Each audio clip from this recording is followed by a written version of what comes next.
I was muted. Great. I'll repeat it. Okay. So, OBS crashed. I had to restart the program. The stream probably was cut very largely, but this is where I am right now. Shadows dancing in the starless abyss, yeah. So I'll keep going now.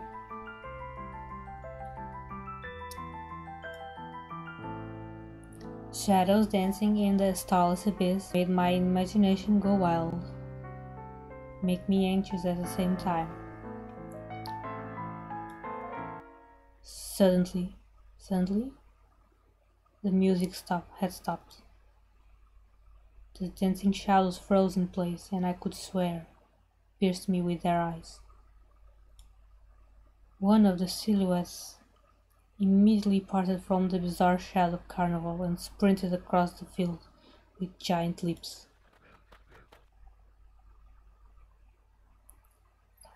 It glided on squeaky snow without leaving any footprints until it was devoured by the pitch-dark shadow of my house, which became even darker, thicker. My heart was jumping around like the bird inside the cage. I shut the curtains with a swift motion and stepped back towards the bed. They saw me. A freezing torrent of fear washed over me. I stood in the middle of a perfectly dark room and listened to some unwanted guest move and scrape around looking for an entrance. The sound moved to the right, then circled around the house. Now my guest should be at the front door.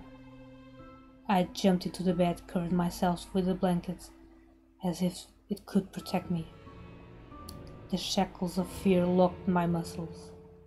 I remembered the funeral, my grandma lying there, hands crossed on her chest, her facial features sharp like that of a tin doll, ants running up and down the legs of chairs that had my grandma's casket. I imagined those little creatures climbing up onto her head and pulling up her eyelids with their tiny legs. Then her wrinkly eyeballs would once again move inside their sockets, and she'd be able to see her grandchildren. I was chanting the spell she taught me throughout the whole procedure. And now, lying under the blanket and listening to squeaks and howls, I was repeating the same words. On the island of Buyan, underneath the blemished sun, in the sea of color blue, stands a cabin made of wood. There lay Lars and ashen hair, for the spawn from Devil's Lair, to feast and always live alone, God's faithful servant named Anton. Evil leave this house must, ashes to ashes, dust to dust. Bizarre sounds had disappeared. I cautiously peeked out from under the blanket and saw curtains waving like a hangman. And then the night doused me with a new portion of boiling terror. The sound scratched at my eardrums. In reality, something or someone was scratching at the front door, clawing at the wood, demanding to be let in. The door was shut. Dad had become very cautious recently, so he installed a sturdy lock. I remember him staring at the forest intently, as if he was looking for someone. Ashes to ashes, dust to dust. I hugged my knees, placed my chin between them, and drilled the door with my eyes. It was so flimsy and weak before the might of darkness. And then the doorknob twitched slightly. Then it turned halfway, once, twice, as if the person who tried to enter had no hands. The doorknob tilted once more and then started clicking violently. My jaw dropped from fear. My wet fingers clutched the blankets. The door creaked and opened. The wind taunted me, moaning inside the tin drains. Now you see. The door was wide open. Darkness breathed inside the carnivorous mouth of a doorway.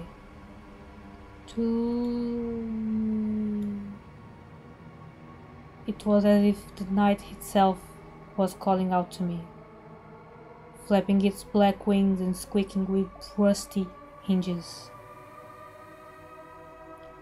It was trembling, ensnared by the web of darkness that hung in the corners of my room, waiting for the one who weaved it to come out of the gaping black hole.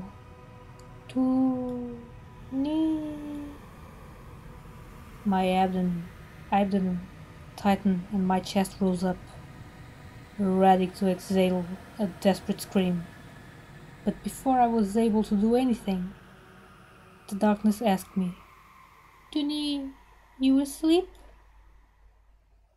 My sister's pale face protruded from the thick shadows. I almost screamed from relief. "Olia, I'm not asleep. Did something happen?" Olia frowned and stuck out her lower lip, clear sign that she was about to cry. "It's there again, staring at me. Shoo her away, Tony, please. I'm so scared." The fear that was tormenting me just a minute ago crawled away and hid somewhere in my stomach. I needed to calm Olia down. "It was just a dream, silly. Don't be scared. Dreams don't bite. No one's going to harm you." Olia sobbed. She was trying her best to believe me. But was I sure myself? "I have an idea. Let's go to your room and watch the video Sleeping Beauty, for example. You like that cartoon, don't you?" "Why does the Sleeping Beauty have a prince and I have this scary bird?"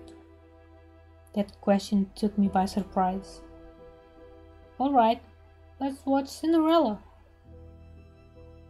My thoughts became tangled, fuzzy. What was that? What studied me with his eyes while dancing feverishly under the moon? Darkness was clinging to the window, and it couldn't be fooled by Grandma's old chants. It couldn't be satisfied with a feast of lard and long ashen hair. "Tony, you coming?" Yes, just a minute."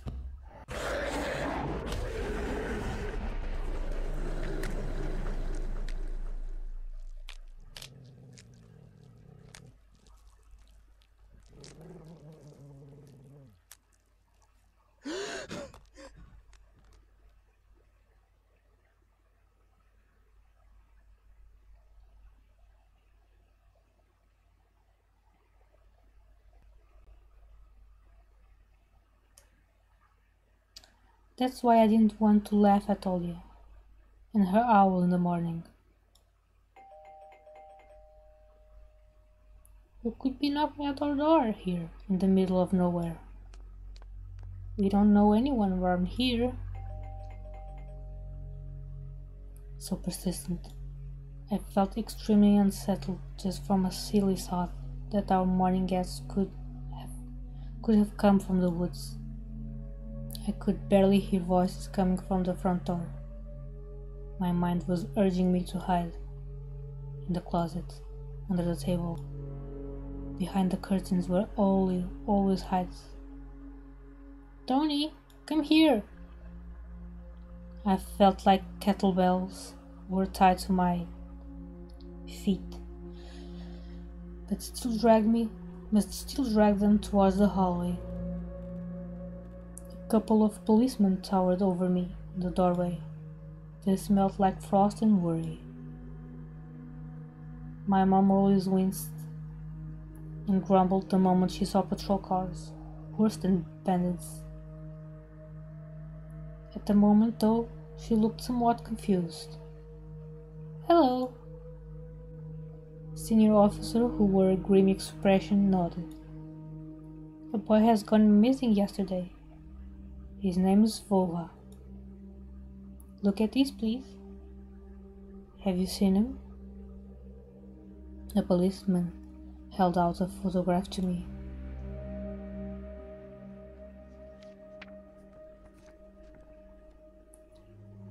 There was a ginger boy around the age of elementary school, pictured with a wall carpet as the backdrop. He had a street cat in his hands and wore a wide smile. No, I haven't. Are you sure? Look closely. Where would I see him? I don't know anybody around here. I barely leave the house. Well, maybe you've seen him from the window. That's right, your windows look straight at the forest, don't they? The window. No, I haven't seen anything. I see. His voice was tired, but his eyes, his stare long and heavy, was full of suspicion. I squirmed unwittingly under the weight of guilt which his giant shadow cast over me. The policeman finally tore his eyes from me and glanced over the hallway, the stairway, and the cracks in the ceiling, which I haven't noticed before for some reason.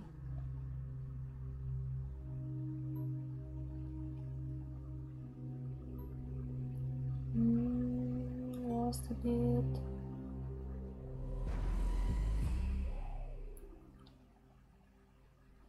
The policeman finally tore his eyes from me and glanced over the hallway. Okay. How do you like your new place, by the way? Getting used to it? What?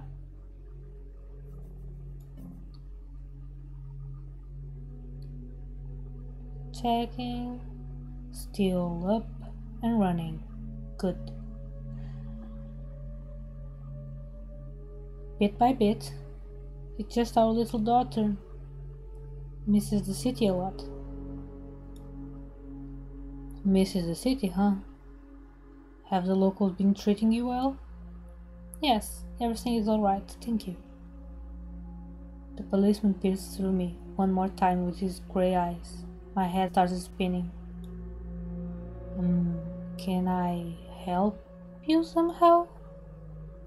I asked that in a shaky voice to look like a polite boy and to end his unpleasant conversation sooner. Now that I think about it, you look just like one of my nephews, little fella. He's a witty boy around your age, wears the same type of goggles, haha. Always engrossed in reading those mystery novels. Told me he wants to enroll into police school when his family visits us this summer. Wanted to help other people just like me, see? I felt uncomfortable, as if a distant relative and not a police officer stood before me. You know what? Little boys like you should stay at home, steer away from trouble. The times have changed so much. Mom interjected in a cold voice. You don't say. Ah, well then. What grade are you in, Tony boy? 6th. Have you made any friends here so far? Not yet. I'll be going to school for the first time after the break. Ah, then I'll leave you my number just in case. Call me if you have any new info. The policemen were gone along with their shadows, the smell of cheap cologne and the photo of a smiling boy. His face still stood before my eyes. I thought about what he felt being all alone right now, there. For some reason I imagined the forest swaying in the wind. What did his poor parents feel? What would my parents do if I'd gone missing? Would they cry and thrash around hysterically? Or would they accuse each other like they always do and eventually forget about me? Mom, this Vova, did he go missing in our forest? Seems like it. Poor child. I looked out the window at the roads. The police drove off toward the village. The officer nephew came to mind while I was splitting off an old paint from the windowsill. I remembered all the teenage mystery novels from the Black Kitty series I've read this summer.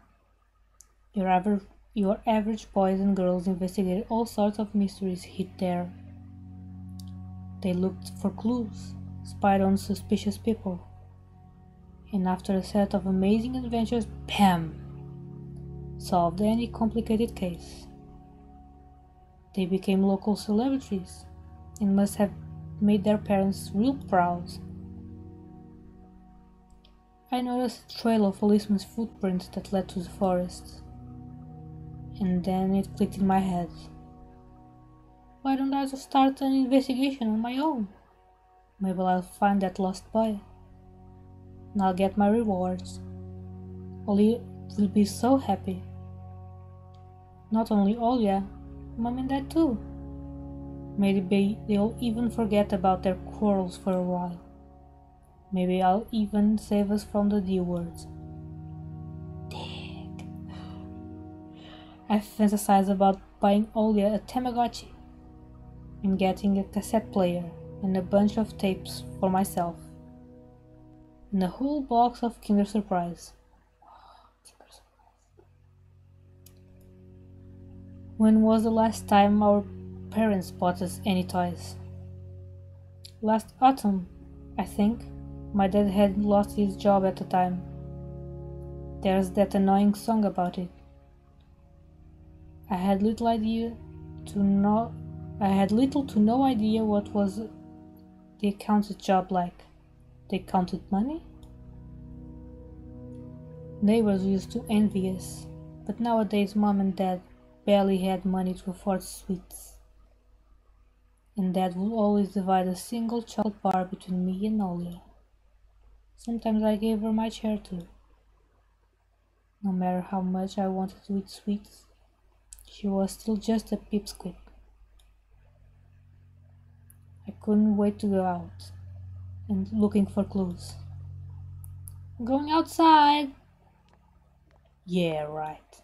You want the police to go around with your photograph next? The forest is so thick. What if the boy got snatched up by wild animals? Or something even worse? Even worse, echoed through the hallway. I won't go far. I'll stay away from the forest. Did you hear what I said? Or should I repeat myself? You'd better pack up your school bag or go play with Olya. The sound of splashing water came from the kitchen. It meant that the argument was over and Mom had the last word.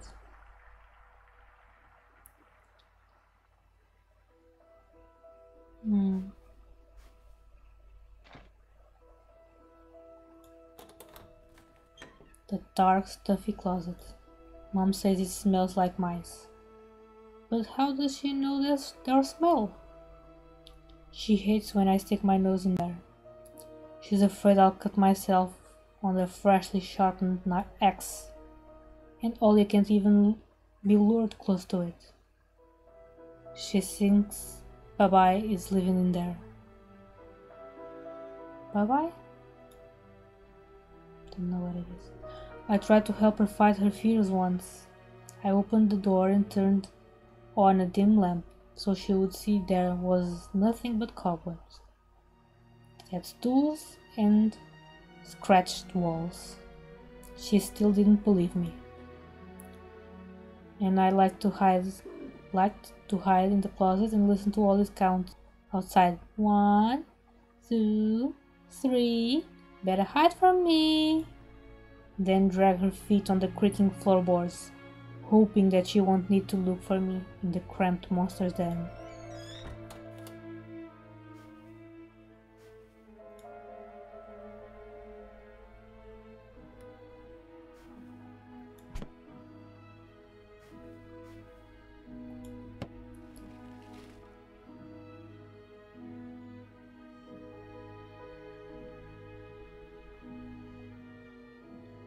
What the hell is this?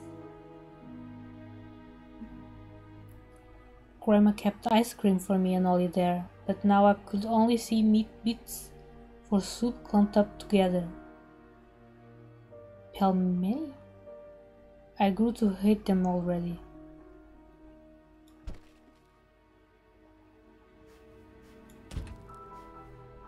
Okay.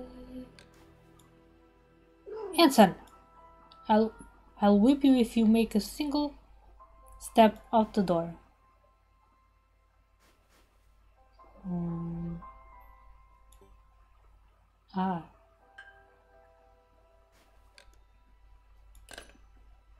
My parents prohibit me from making long-distance calls, but from time to time I really want to hear my old friends. Sometimes I will just pick up the phone, listen to the low hum of the zoomer and the distant crackling, imagining the wind howling in the ice-laden courts. This cross has seen so many people come and go in the house. It was black, as if it absorbed all human sin from the long years it was hanging under the ceiling. After Grandma died, Mom was going to take it off and hang a horseshoe in its place as a lucky charm. But she cut herself with the cross sharp corner and almost fell from the stepladder. Dad called it a sign from above and ordered the cross to be left alone in its rightful place.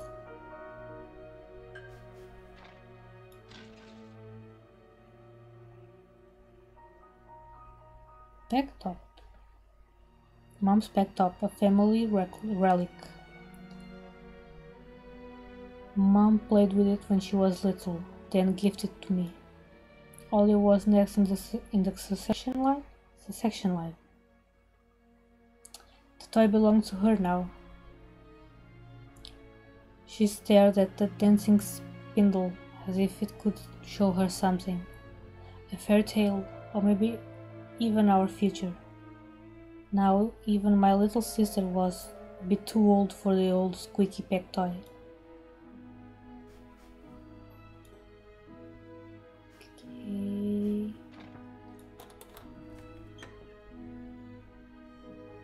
Anson, get your ass out the closet immediately. Okay, Mom.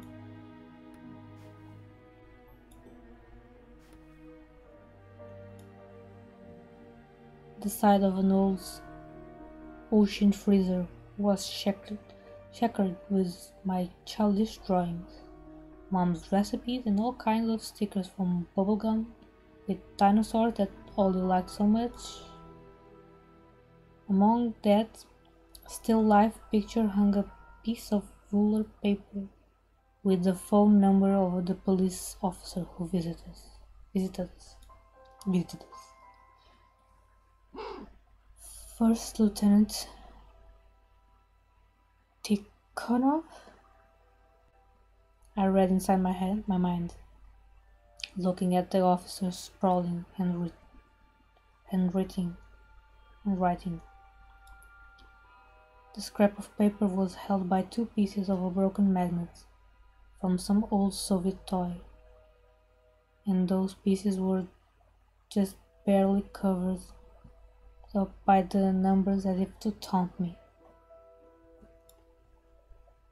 I leaned towards it to unveil the mystery and take the piece to a safer place where it could wait for its time, when I would finally find Volva and be the first to call the police with happy news.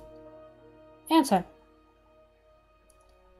Mom's reproachful eyes stared at me. What you need it for? Hands off, you'll lose it. Angry my mom was the last thing I wanted, so I lowered my hands.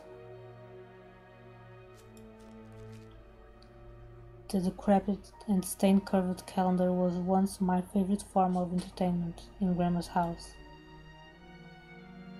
I remember waking up and running to the kitchen so I could tear off yesterday's leaf first thing in the morning, as if the coming day would get lost in the taiga forest without my help. One day closer to New Year's, one day closer to Grandma's funeral. I haven't touched this calendar for years now. Since the time they started writing dark and spooky death chants that only made me gloomy instead of funny proverbs and superstitions, to be exact. I grabbed a dusty calendar leaf with caution and tore it off effortlessly. Sadly, the spooky description from my childhood was still there. 7 horses carry the log. If 7 can carry, bring the 8th from a ferry. They will take it away, never come back. This is the fate the log cannot escape. I crumpled the grey leaf and threw it in the waste bin, hoping to get rid of the anxiousness that washed over me. It was spreading inside me like an ink stain on blotting paper. Emercom of Russia has declared a state of emergency due to wet weather conditions. According to the weather forecast, a cyclone is moving towards the region. Expect heavy snowfall, blizzards, and snowdrifts on the road. Keep your eyes open and take care of yourself. So I took a peek at Mom's crossword. She would get very angry when someone gave her advice, so me and that fake knowing the answers and being about to reveal it all the time. I smiled at the fleeting thought. Vertical, 9 letters. The name of the Philistine deity that protected them from viper bites and had a nickname. The Lord of Flies. Second letter is E.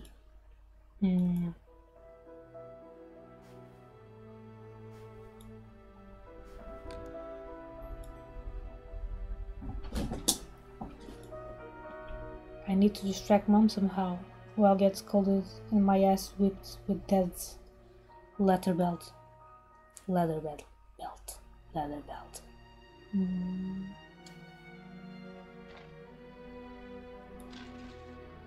All this toy.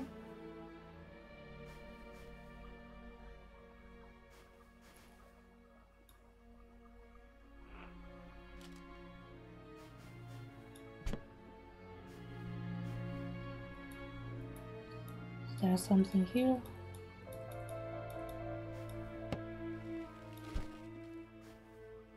Bits. It was difficult to lie to Mom, but there's no other way for me to run away from home.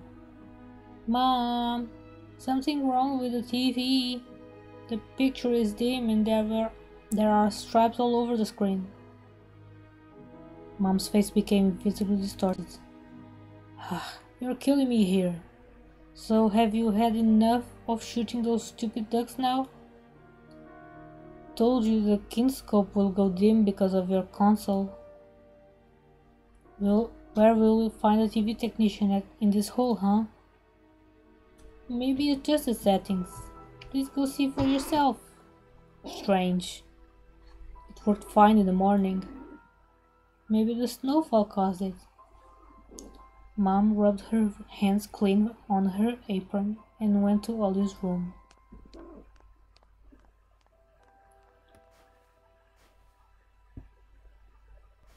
Mm,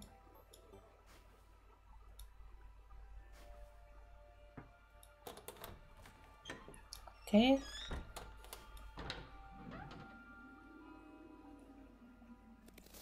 I opened the front gate and went into the field, carefully so my mom wouldn't see me from the window. When I crossed half of the distance towards the forest, the snow piles became as high as my knees. I remembered my nightly fears. The silhouettes I saw were around here. They were jumping around, holding hands. That hypnotizing music started playing in my head on its own. In the light of day, those distant figures felt like a simple dream. The sun turned my nightmares to ash, but the aftertaste was still there. Distant ringing in my ears, distorted shadows crawling on the snow alongside me, and a barely audible whisper in my head, blurry and almost kind. Everything was silent, so silent I felt like the world was totally empty. No ground, no sky, no parents, no Olia. The time reached its limit, a one-way trip that ended at the forest's piney stockade. Sometimes silence was much more scary than any scream. Our parents would scream at each other while arguing. Both me and Olia turned to stone, listening to them. But then always came the ringing silence. Out apartments became numb a couple of days before we departed. It was hard to remember the last time Mom and Dad joked around, laughing or spent time together, almost like all of it was in a previous life. When they kissed with Ollie present, she always frowned and snorted in a funny way. But one day, it all changed. Something important had left our home, and something scary filled the remaining void. It was as if a fire broke up and our parents were hurriedly packing our belongings, trying to save themselves and us. From who, Doodle?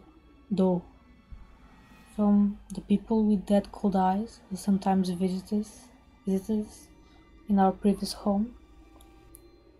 The eyes that only saw balls of worms on the black ground in everything. And somewhere far away a siren was going off, trying to warn us of the coming menace. I shuddered, chasing away my delusions, and looked around. There were only me in this white field, in the wind that was whipping up icy dust and belts of powdered snow. I squinted.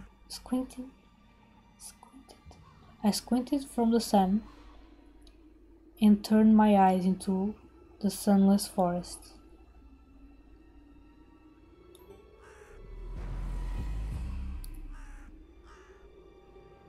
It looked especially dark in contrast with the blinding whiteness.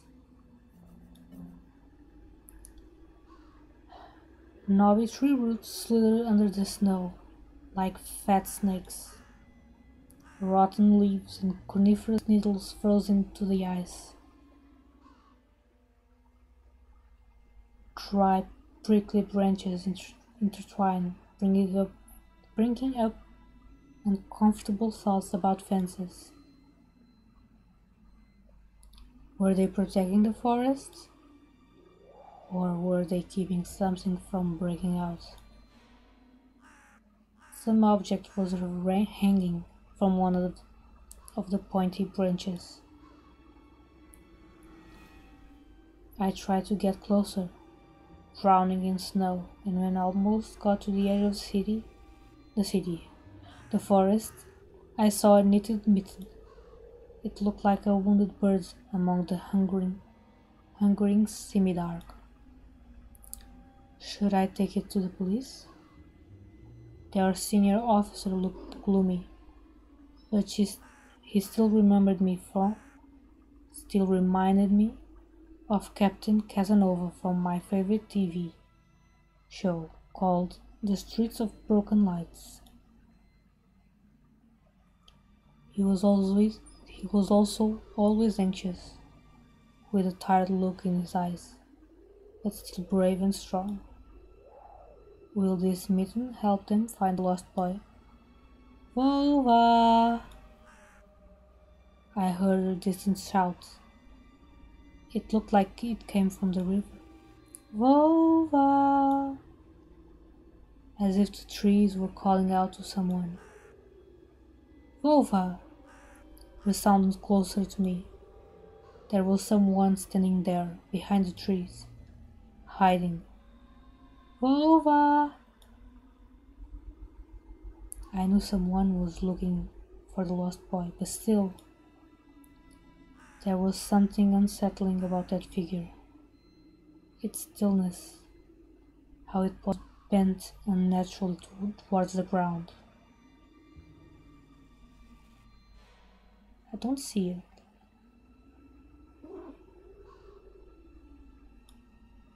It's blackness. There's no one there. Just branches and roots. It's all my imagination. A nearby bird flapped its wings loudly. A shadow split from the tree and disappeared from my sight. I looked away for just a moment, but when I turned my gaze back to the same place, it was gone. So it was my imagination after all. Silence reigned for a painfully long time.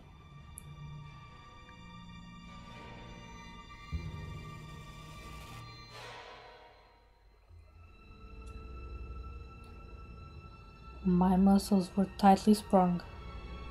My heart was beating somewhere in my throat. Any noise, any little movement, any small whisper from the thicket, and I'd sprint. But nothing of the sort happened. I looked at the mitten once more.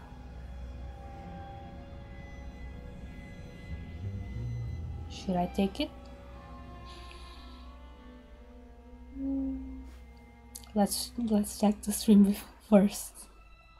Okay, looks like I'm still alive. Good.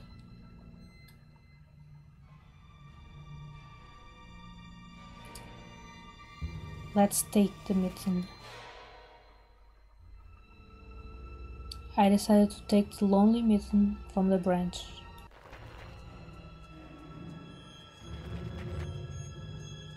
Vova!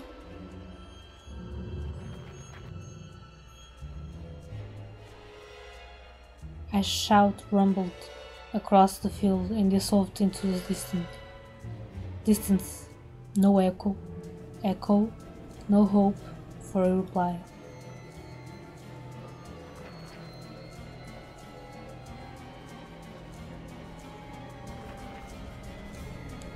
I stepped towards the bristly trees and tried to claim my find. It didn't budge. I pulled harder, the branch cracked and the mitten tore off, landing in my hands with a squishy sound. All too heavy, wet. I squeezed it without thinking, and something dark spilled from it, forming a tiny string between the mitten and the snow. Steam rose from the snow pile.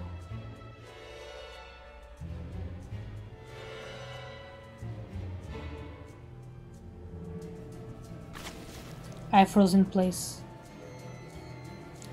studying my palms in disgust. Red. The sound of crackling branches invaded the silence. I didn't have to think twice before running away. Someone was chasing me from the darkness, breaking pine branches, closing the distance with giant leaps. Snow was slowly slowing me down. Racing thoughts flew through my mind. I'll get caught. They'll get me. I'll get dragged into the thicket. I'll be gone forever. But there was one more voice, probably one of reason. It gave me strength, spurred me on. You can do it. Don't stop. I heard an animal roar behind me. It was so loud my ears went numb. It felt like the sound had come from a pack of hungry beasts rather than a single one. Their nostrils sucked in the frozen cold air. They sensed my fear. Two giant wings flapped above my head. An enormous shadow flew over the clearing. A hoot, a wheeze. The roars were coming from all directions now. From the dried up raspberry bush, from twisted pines, from under the windfall. Hurry, run, don't look back. It felt like I was inside a nightmare.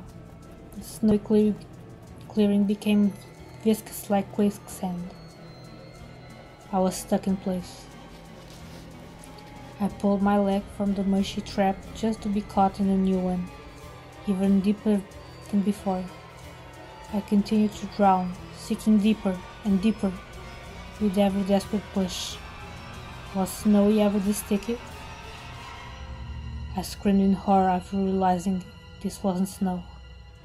Someone, or something in the snow pile, was clutching my pants. I gathered all my strength and rushed forward. The pressure on my leg was gone. My boots slipped out of the hole and my soles were on the hard surface again.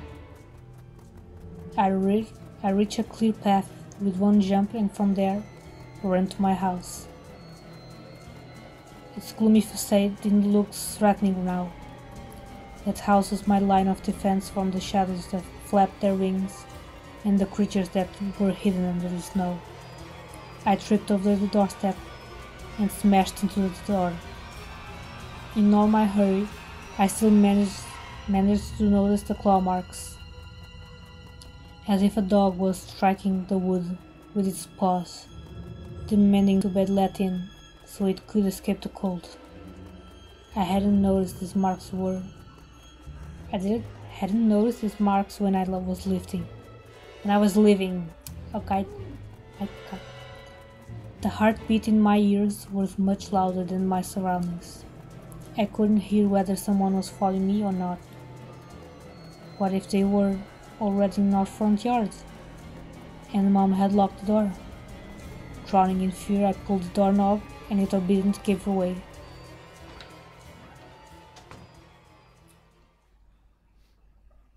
I rolled into the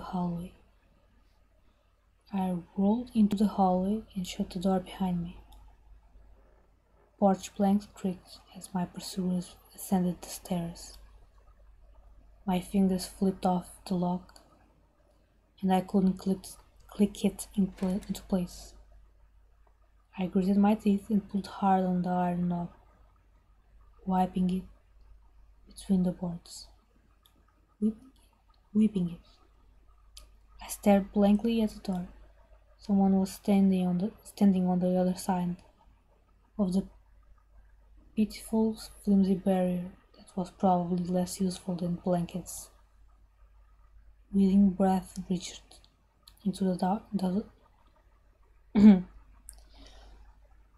Wheezing breath reached into the house and crashed at me in waves. It smelled of pine and sweat.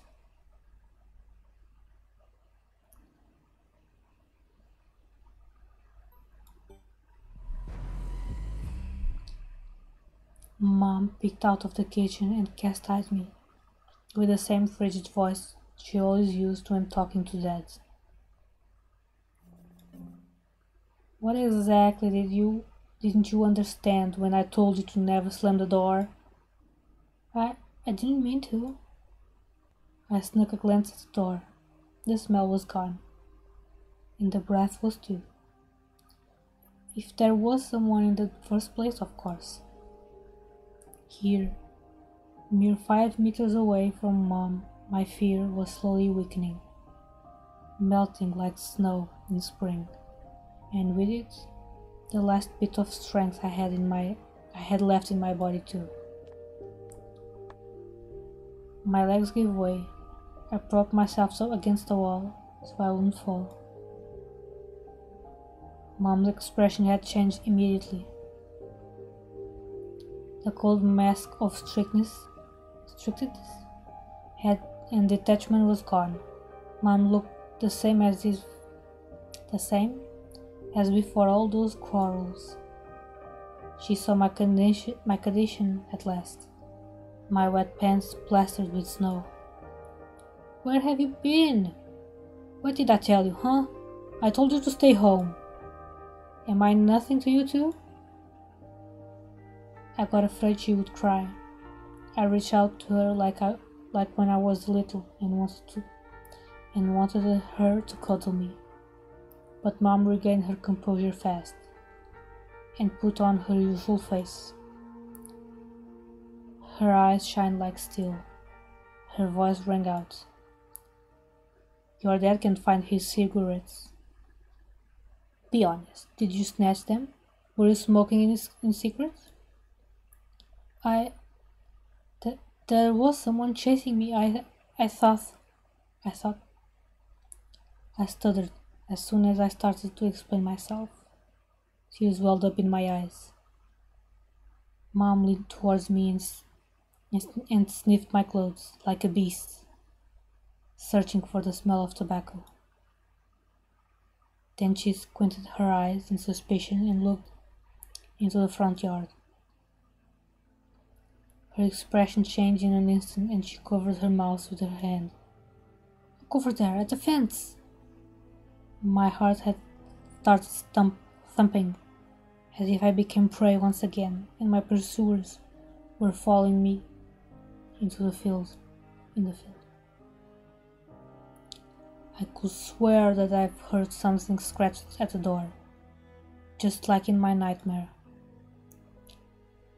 My mom beckoned me with her finger and I gathered all my remaining bravery to look into the kitchen window, facing my fear. I could barely discern some hairy silhouettes swimming in the snow through the icy winter patterns on the glass. Dogs. Just a small pack of strays, with no name and owner, barely reminding of the hungry monsters that live on the edge of the forest. Oh boy, were you scared of them? I think they'd rather be scared of you, Anson. They were chasing me, like a bunny. And what if they're rabid? The smile had slowly disappeared from Mom's face. Now she looked at the dogs as if it was her first time seeing them.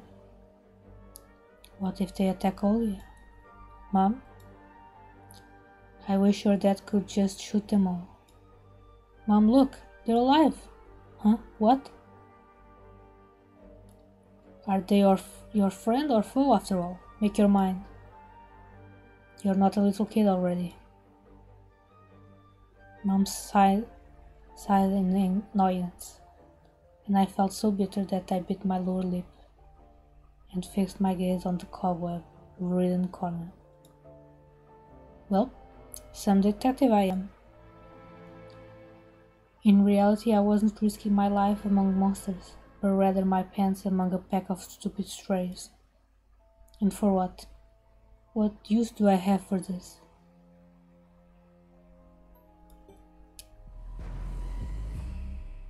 mitten. Ugh. Of course, darkened, sticky mitten that belonged to the lost boy made a squishy sound in my hand. Seems like I was clutching it the whole time. That's my trump card as a detective. I hurried to present this clue to my mom. Mom, look, this is Vova's mitten.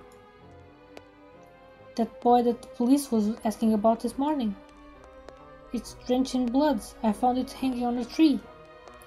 I can show where. Let's call the police, like the officer told us to. Mom, look! Ew! The shadow of doubt slowly crept onto Mom's contorted face. If she was trying to remember something distant, like someone tries to remember their dream. But the images slips away. Stop it this moment, or they will go insane if she hears you. She already has trouble sleeping and whines all the time. And you joke around like this? At that moment I realized the mitten was actually wet from snow. There was no blood whatsoever. I wanted to sink to the floor from embarrassment. Through the floor from embarrassment. Come here, my boy, who cried Wolf. Oh, don't just stand there. Come take your pills. A golden-colored pill, reminiscent of a dead wasp, fell onto my palm. I already took one during the breakfast. Don't talk over me. I told you to stay home and you... That would have given you a good whipping for that. Come on, take it, or you won't be able to sleep at night. And you have school tomorrow. So I had to swallow the bitter medication, drinking it down with similarly awful water that drove off a taste of chlorine. Maybe it wasn't Vova's mitten. Maybe it wasn't a mitten at all. Just like the forest monsters. And Olia's owl. Am I going mad? What's happening to me?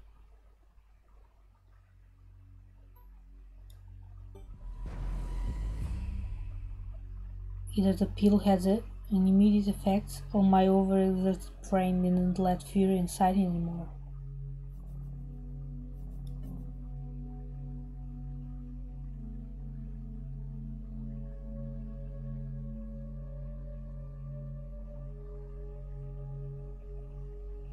Serenity washed over me, bringing yawning indifference along with it. Hanson, you done? See, you can do it when you try. Take off your coat. Are you asleep? No, Mom. I was just thinking. About what, I wonder?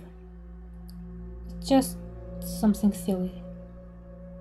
Mom scrutinized me with her suspicious eyes. Bit of water.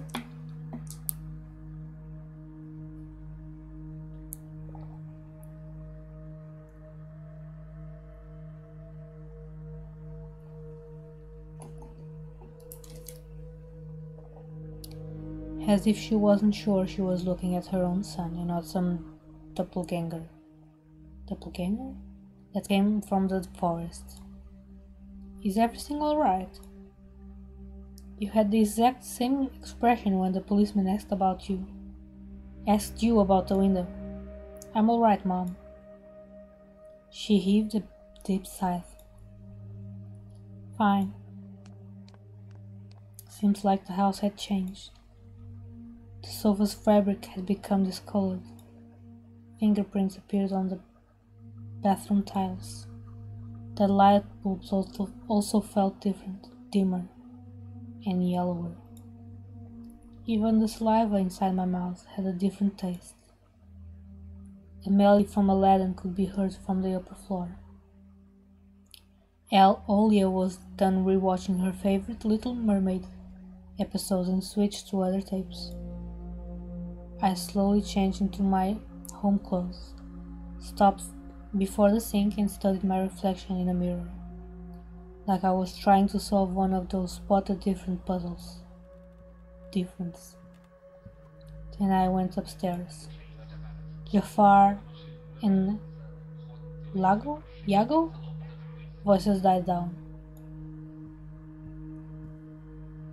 I walked past Olia's bedroom and slipped into my own.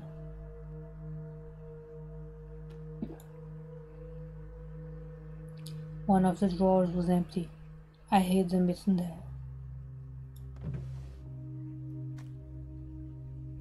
The simple action drained the last bit of strength from me. I sat on the bed.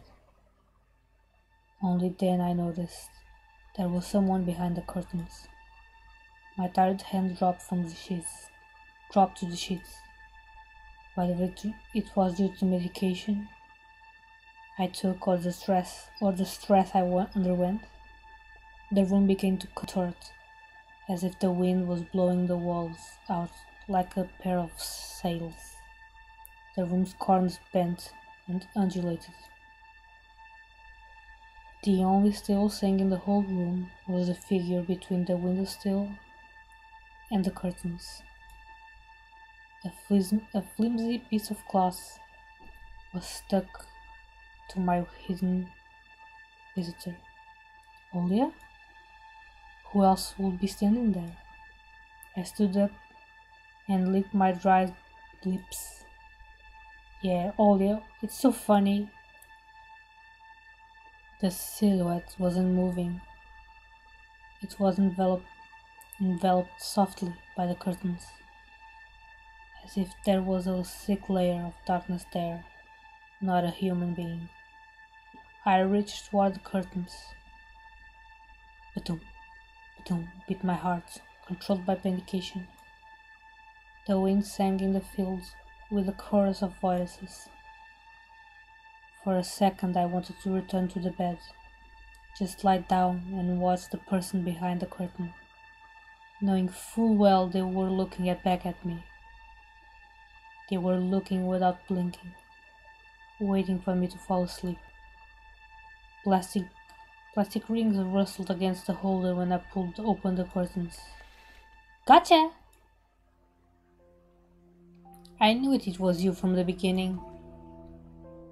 A blindingly bright halo lit up above Holly's head, with the setting sun as the background. My sister was shining, and she was just a baby that always used to say she was shining with happiness. I always retort, but Dad, she's not some flashlight. But I brought her to the window one day and sunlight poured on her smiling face. I felt like I was holding a child woven from light. I saw everything. Oh, really? What did you hide? She was just like my mom, and she was little, before she put on her sad moin.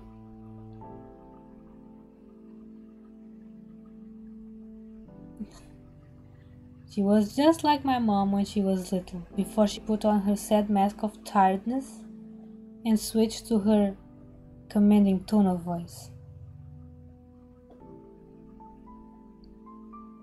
Okay, Mr. Robo, what does mowing means?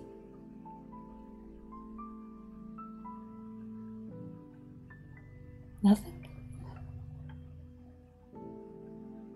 Well, okay. It's nothing. Just Ollie ran up to the table, her eyes round, and asked, "You stole something and hid it there? Are you a thief?" What? Don't be stupid. I didn't steal anything. A clear image came to mind.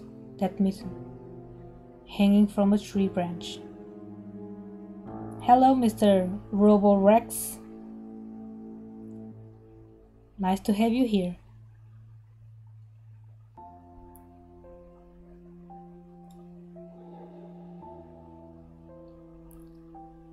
What if I did steal it after all? From the forest, from the tilted figure standing behind the black trees. Ollie could be selfish and stubborn when she's wanted. And show me! Swear that you won't tell anyone, then I'll show you. Ollie wore a plotting smile. I swear on Mom's heart. An oath she heard from one of the movies about the pioneers we've watched. Don't say things like that. Ollie nodded and made a gesture with her hand, locking her mouth with an imaginary key. She was filled with curiosity that was splashing in her giant eyes. I opened the drawer and Ollie leaned in, holding her breath. It looked like there was not just a simple mitten, but some sort of exotic creature.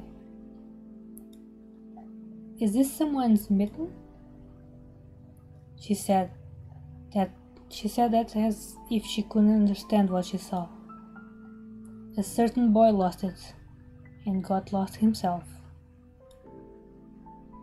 Now, do you understand how dangerous it is for kids to wander into the forest, right? He must be really cold out there. Will they find him? They will. The police is going house to house, showing his photo to everybody. Polly traversed the room with care and pressed her tiny palms against the window. And why are they going to houses and not the forest? Are they scared? The question caught me off guard. The police isn't scared of anything. Yeah, right. Flashed in my mind, in my clouded mind. Did they really check every nook and cranny, where darkness, cold, and whispers of icy branches dwell? If that's the case, how did they miss the mitten? Or did it appear later for me? I changed the topic. As if trying to get Ollie as far away as possible from the forest thicket. We may get a reward if I go and find this boy by myself. A lot of stuff like in Field of Wonders. Sounds cool, right? Ollie wasn't listening to me. She was piercing the forest with incredibly adult eyes, uncharacteristic for her. What if the owl got him? Nonsense. An owl won't be able to lift a human. But you know what? I was speaking my words with utmost care. I forced them out of my overexerted brain. Stay away from the forest. I think it's... how should I put it? It's cursed or something. Just like in a fairy tale? No, not like that. More like in that spooky tape Mom and Dad are hiding from us. Ollie shivered and stole a glance at the window. I saw you running away. Was someone chasing you? No. It's just I was hurrying back home, so Mom won't be worried. As I looked at my sister, my heart was tearing apart. She was so fragile. It was so easy to stifle her light. A gust of wind, and her small fire would be gone. You're lucky. Mom won't even let me go outside. I'm like a princess in the tower. Can't go anywhere. I'll die from boredom here. You're wrong. No one has ever died from boredom. And you have me and your cartoons. Mom and Dad will be good to each other soon. You know what I wish you know what I wish for on my next birthday? I'd wish for Mom and Dad to turn into children, so we could go and play together, like we used to.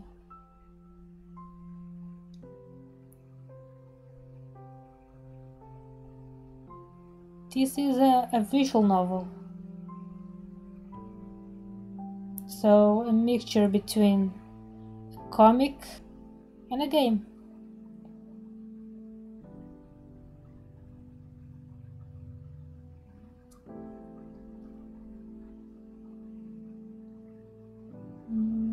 Like we used to. Yeah, and if you'd make them as small as bugs, we could place them into a little box. Ollie giggles and tugged at my sleeve. Tony, let's go watch Aladdin. Fatigue won over my desire to be with my little sister. I was washed over by some sort of heinous apathy. I'm too tired. I don't want to. Come on.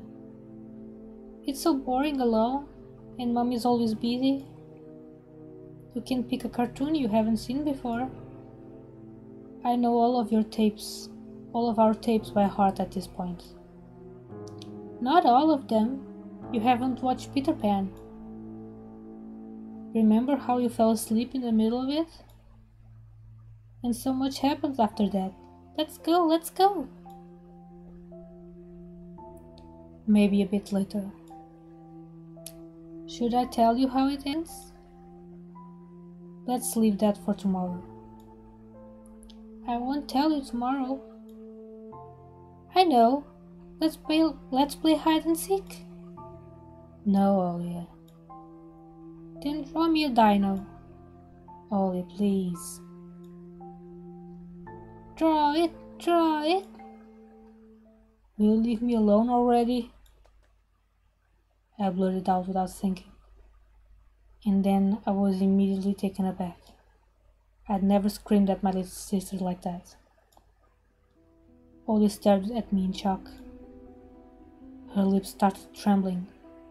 A precursor of two tears. My chest was seething with disgust and embarrassment. What's happening to me? I hurried to prevent Ollie from crying.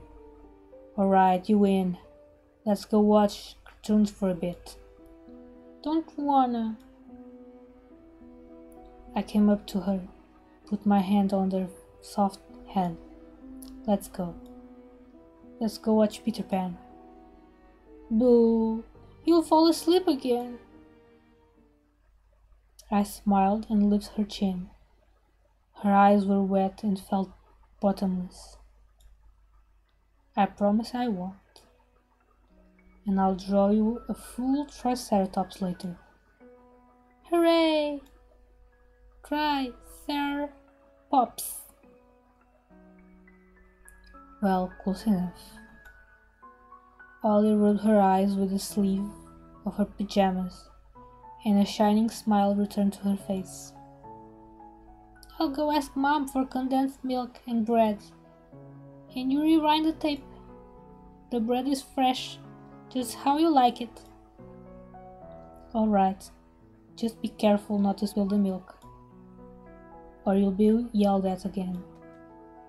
Wanna bet I won't spill it? The tape is somewhere in the nightstand. Look for it. Ollie disappeared into the doorway, and I dragged my feet into the neighboring room.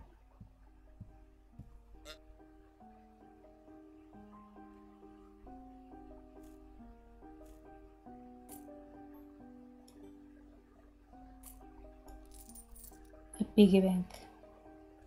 Ollie is saving money for a real puppy because Dad said that taking care of him will take a lot of money. Ollie's countless toys. An old teddy bear is the main attraction there. Here, Ollie doesn't sleep without it, and she digs her nose into its fur when she sleeps.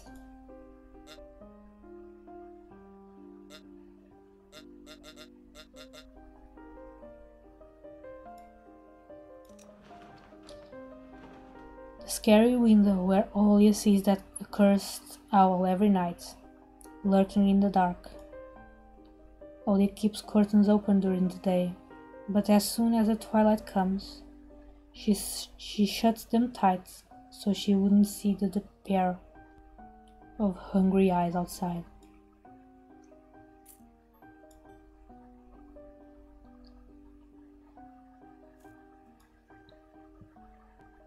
The old photon TV was gathering dust in the corner.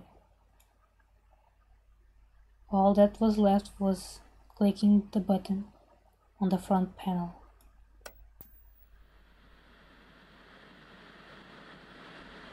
The tube warmed up and a familiar white noise started dancing on the black screen. I almost reached out to turn on the VCR when the noise calmed down and a blurry image appeared for a moment. It was a dark taiga forest, just like the one outside my window. The picture split the screen in half. Something creepy resembling human speech was coming out of the speaker. Just a few moments later, the singer was again overshadowed by noise. Did it catch some rogue signal? Local TV station only really showed Soviet cartoons, and even that was pretty rare. And only just recently I used to always watch Robotech before school.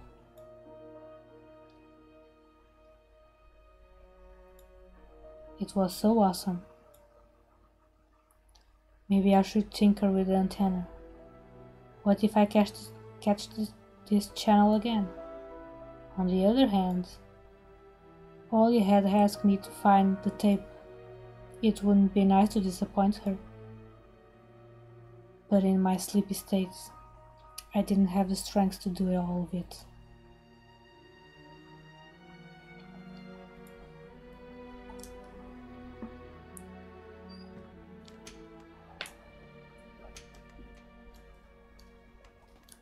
I sifted through the shelves full of dolls and blue hippos from Kinder Surprise. I found the tape I needed, thanks to its shabby spine. I got the black rectangle from its box.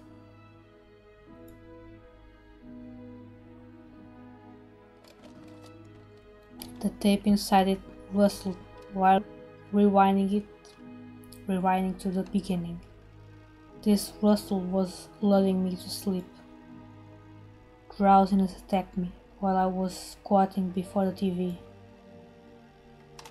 Images rolled in my head, me and Olya, flying above the forest, tumbling in the soft clouds.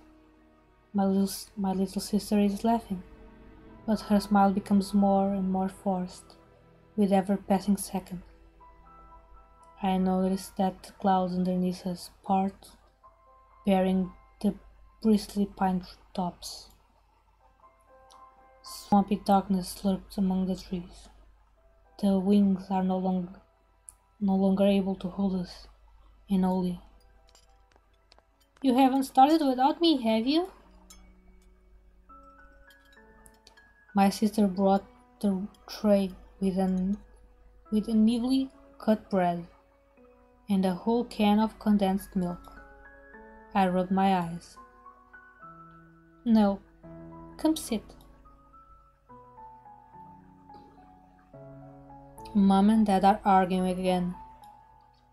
They are going through rough times. Rough times are lame.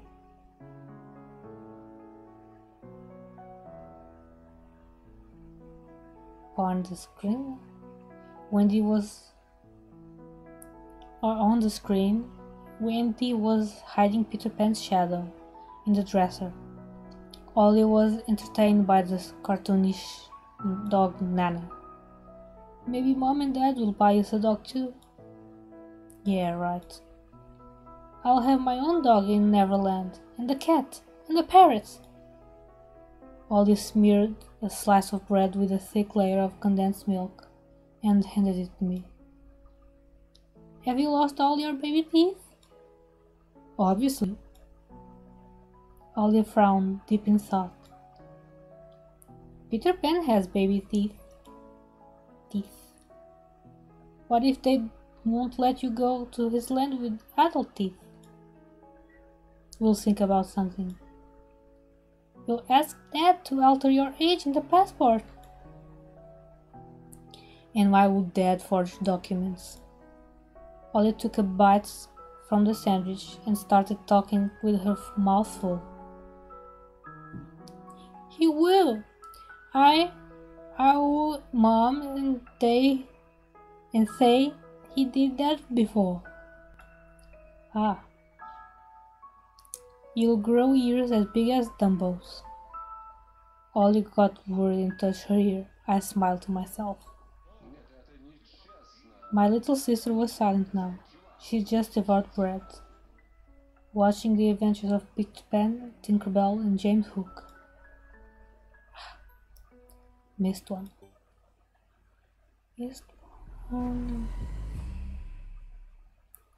As if she got sucked into the fairy tale Neverland.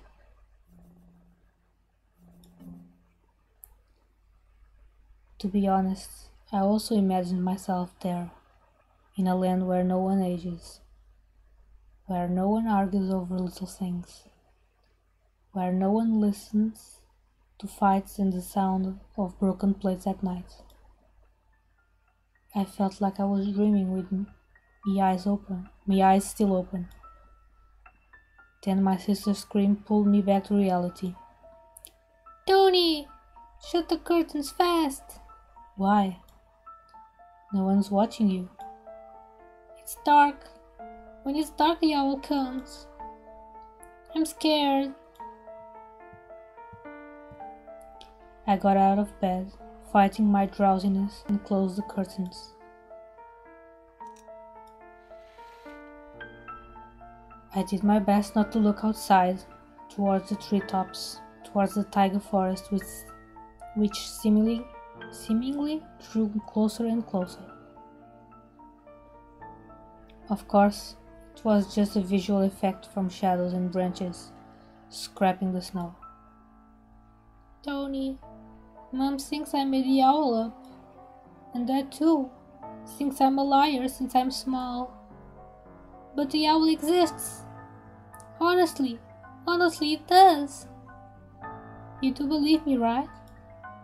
That it comes every night, and I swiftly grabbed Ollie's hand and looked her in the eyes. I was trying to transfer at least some of my courage and determination. But did I really have those qualities? Yes, I believe you, alright? Just don't nag our parents about it anymore. They're already dealing with a lot, so they'll just get mad at you. Come and tell me if anything happens. And don't look out the window. But it wants me to look. Doesn't matter. Act like it doesn't exist. And never existed. Like it's made up. Just like Mom and Dad say. It'll get tired of waiting and fly away.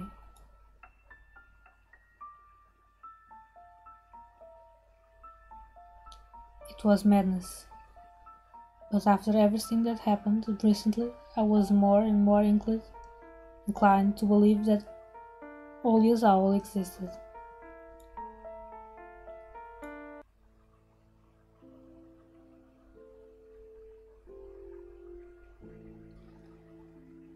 We followed Peter Pan's adventures as if nothing had happened, as if the forest didn't kidnap kids, as if our parents weren't tearing each other apart bit by bit.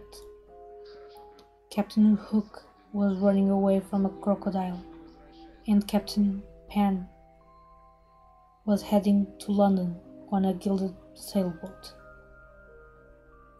By some miracle, I lasted longer than my sister. Ollie's eyelids had dropped. She started snorting lightly, resting her chin on the side of the bed. I stood up and left Ollie's room. I was looking out the window, studying the field, when Mom peeked into my room. Enough playing around. It's your first day at school tomorrow. Go to bed. You should sleep properly. You don't want to be teased for being sleepy, right? Adults think everything is so simple. As if sound sleep would ensure my classmates would like me.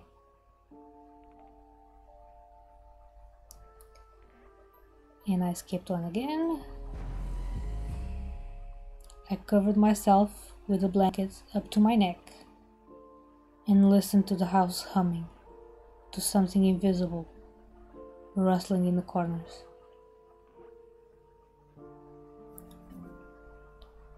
My inner voice had a question for me. Do I want to hear that mysterious flute again? Yes or no?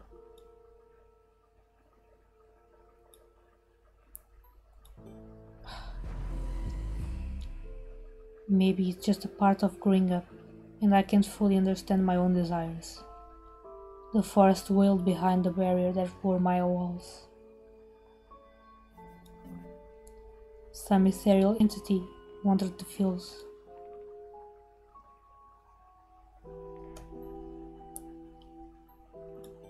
Up. Branches shook as if calling for me.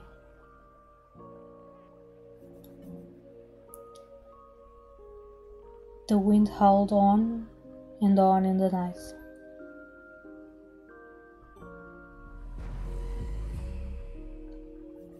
Okay.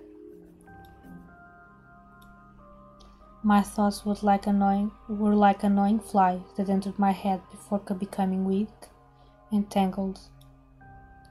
I didn't notice how I fell into slumber.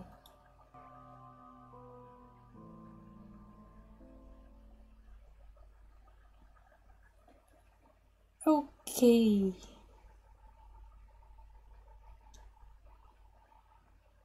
So, guess this is the end of episode 1.